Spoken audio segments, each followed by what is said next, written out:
مہنگائی کیوں ہوتی ہے؟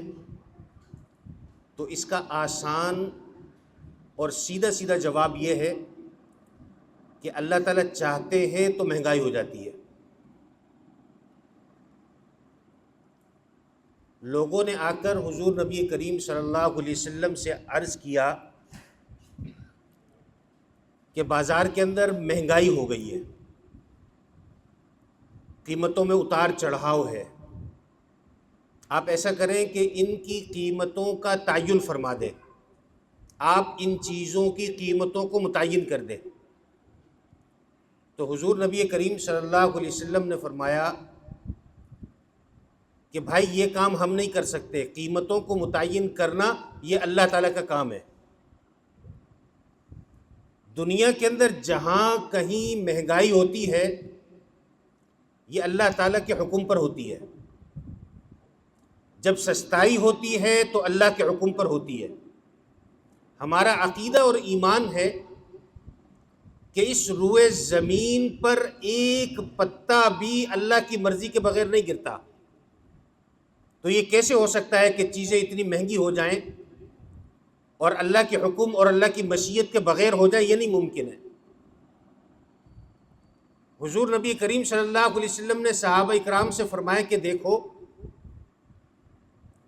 اللہ تعالیٰ کے ہاں ترازو کے دو پلڑے ہیں،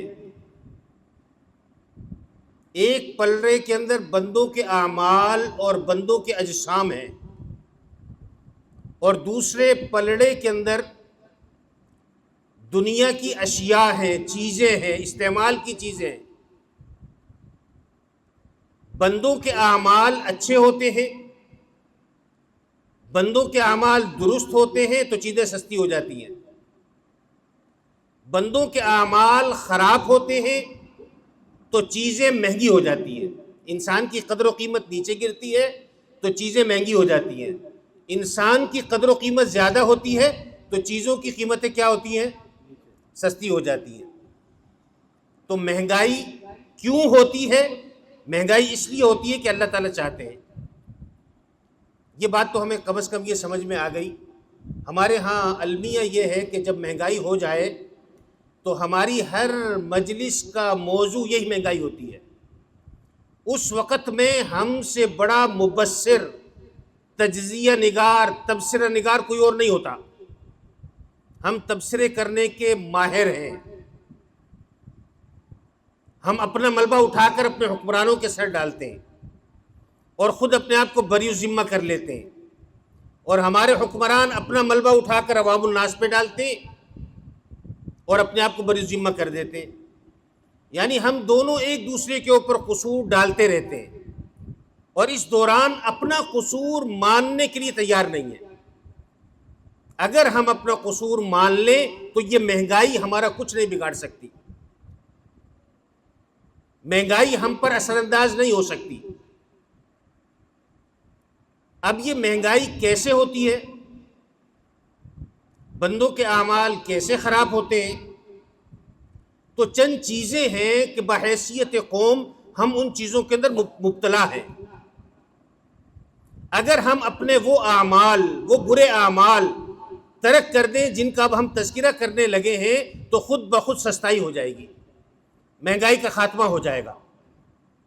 ہماری معیشت میں ناکامی کا سب سے پہلا اور سب سے بڑا گناہ یہ ہے کہ ہم سود کی لعنت کے اندر مبتلا ہیں، اور جہاں کہیں بھی سودی معاملہ ہوگا، سودی لین دین ہوگا تو ایسا آدمی کبھی کامیاب نہیں ہو سکتا۔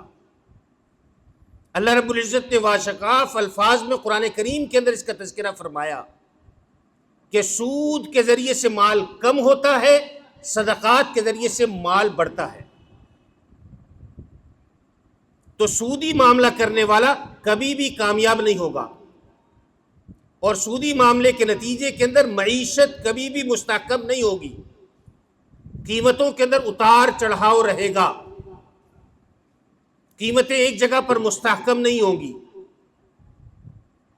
اس کی مثال آپ یوں سمجھیں کہ ایک آدمی ہے، اس کی ایک فیکٹری ہے،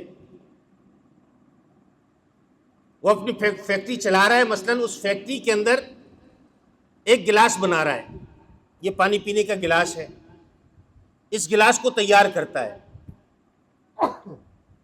گلاس تیار کرتے وقت اس فیکٹری سے یہ گلاس تیار ہو کر آتا ہے 50 روپے میں، یہ 50 روپے کی لاگت ہے۔ اب اچانک اسے یہ خیال آیا کہ اب میں تو کما رہا ہوں، میری اولاد پیدا ہو گئی، یہ جوان ہو گئی ہے، لہذا مجھے اس کے لیے ایک فیکٹری مزید لگانا چاہیے۔ اب وہ اس فیکٹری کو لگانے کی تیاری کرتا ہے، دیکھتا ہے میرے پاس تو پیسے نہیں ہیں، اب یہ پیسے کہاں سے آئیں گے؟ وہ فوراً بینک کے پاس جاتا ہے اور اسے کہتا ہے کہ جی مجھے 50 لاکھ کی ضرورت ہے، میں نے فیکٹری لگانی ہے۔ بینک اس کو 50 لاکھ دیتا ہے اور 50 لاکھ دے کر کے کہتا ہے کہ جب تم ہمیں واپس کرو گے تو یہ 50 لاکھ واپس نہیں کرو گے، واپس کرو گے تو یہ ہمیں ہمارے منافع کے ساتھ 60 لاکھ واپس کرو گے۔ اب اس نے لیے 50 ہیں، واپس 60 کرنے ہیں، تو یہ جو 10 لاکھ روپے ہیں، یہ 10 لاکھ روپے یہ فیکٹری کا مالک اپنی جیب سے ادا نہیں کرے گا، بلکہ وہ اپنے اخراجات کے اندر اس کو شامل کرے گا اور اس گلاس کی قیمت کو بڑھا دے گا۔ اب جب اس نے یہ دوسری فیکٹری لگائی، اس کا گلاس 50 میں تیار ہو رہا تھا، اب اس نے یہ سودی معاملہ کیا تو یہ گلاس 60 روپے میں تیار ہوا، تو اس کے نتیجے کے اندر کیا ہوا؟ مہنگائی ہو گئی۔ یہی معاملہ ہماری ملکی معیشت کے ساتھ بھی ہے کہ ہم نے اپنے ملکی معاملات کو چلانے کے لیے دوسرے ممالک سے قرضے لیے، پھر ہم نے IMF کا دروازہ بجایا، اور یہ معاملہ پورا سود کے اوپر منحصر ہے، سودی معاملہ ہے، اور اللہ تعالیٰ کہتے ہیں کہ سودی معاملہ کرنے والا کبھی کامیاب نہیں ہو سکتا۔ آج جب سے ہم سودی معاملے کے اندر پڑے ہیں، ہمارے ملک کی معیشت ناکام ہے، معیشت مستحکم نہیں ہے۔ ایک چیز سستی کرتے ہیں، دوسری چیز مہنگی ہو جاتی ہے، دوسری چیز کو سستا کرتے ہیں تو یہ دوسری چیز مہنگی ہو جاتی ہے۔ اسی الجھن کے اندر ہم زندگی گزار رہے ہیں۔ ہماری زندگی کے اندر کبھی وہ لمحہ نہیں آیا کہ قیمتوں کے اندر استحکام ہو، قیمتوں کے اندر ٹھہراؤ، یہ لمحہ نہیں آیا۔ اس کا سب سے بڑا سبب کیا ہے؟ سود۔ یہ سود چاہے ہماری ملکی معیشت کے اندر آئے، یہ سود چاہے ہماری ذاتی زندگی، نجی زندگی کے اندر آئے، یہ سود ہمیں تباہ کر دے گا۔